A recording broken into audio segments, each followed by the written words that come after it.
চমকানো প্রচুর।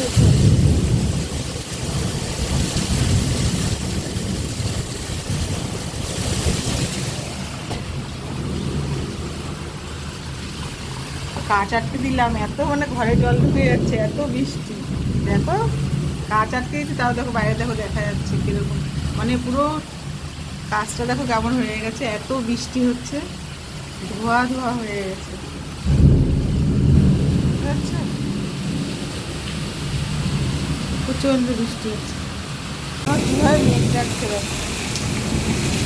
কীভাবে মেঘ ডাকছে, আবার সবার কি অবস্থা, জলের মধ্যে যাচ্ছে দেখো, হচ্ছে জল পুরো বন্যা হয়ে গেছে।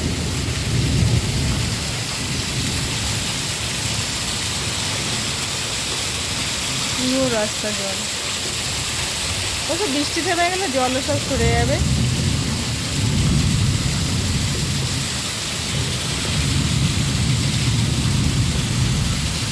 কালকে বাড়ি থেকে এলাম, কালকেও বৃষ্টি হয়নি।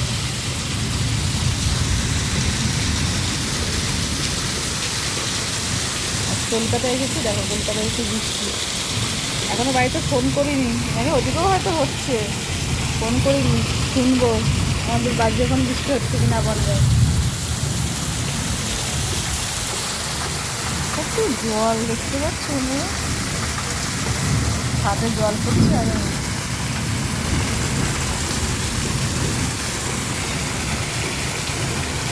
দেখো মনুষ্যার কাছে জল, টপের ভেতরে জল ভর্তি হয়ে গেছে। এদিকে এই এক সপ্তাহ বাড়ি ছিলাম না, কি বলবো বন্ধুরা, সব গাছ দেখো, এই গাছটা তো মরে গেছে, এই গাছটা সাদা ফুল গাছটা, আর জবা ফুল গাছটা কি সুন্দর ছিল না, সে মানে এক সপ্তাহ বাড়ি ছিলাম, জল টল পাইনি, গাছটা কেমন হয়ে গেছে। আর আজকে বৃষ্টিতে পুরো স্নান করে দিয়েছে, আমিও স্নান করিয়েছি, আর বৃষ্টি এসেও স্নান করে দিয়েছে, তো পুরো বন্যা।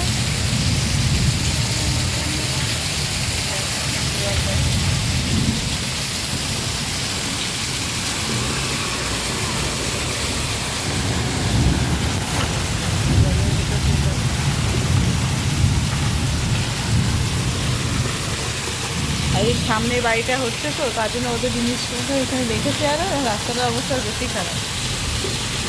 সামনের বাড়িটা হচ্ছে, মানে এখানে রেখে আর রাস্তা আরও খারাপ অবস্থা নেই।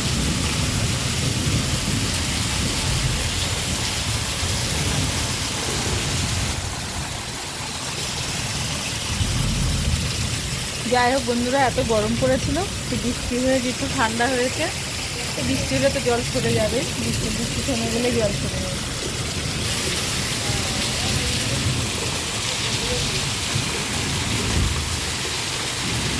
টাটা বন্ধুরা, সবাই ভালো থেকো।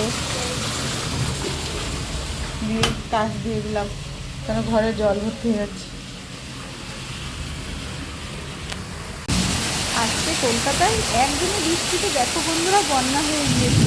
তোমাদের ওদিকেও কি বৃষ্টি হচ্ছে? তাহলে অবশ্যই জানাবে। আর আমার ভিডিও যারা এতক্ষণ দেখলো, ওদের পছন্দ।